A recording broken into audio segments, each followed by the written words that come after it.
There has been a plane crash where all 22 people on the plane died. The plane ran out of fuel, so then it started nosediving into the street.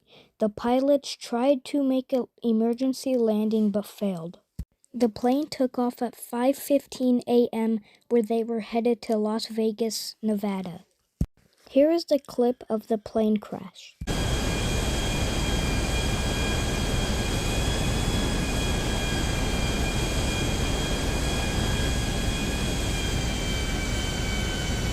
Pilot, do you know if you put enough fuel into the plane? I don't think so. Why are we going down so fast? Oh no, I'm gonna attempt to make an emergency landing. Everyone brace! We can't land, there's not enough room! A driver who witnessed the crash stepped out of his vehicle and called 911. He then started to take pictures. Here are some of them.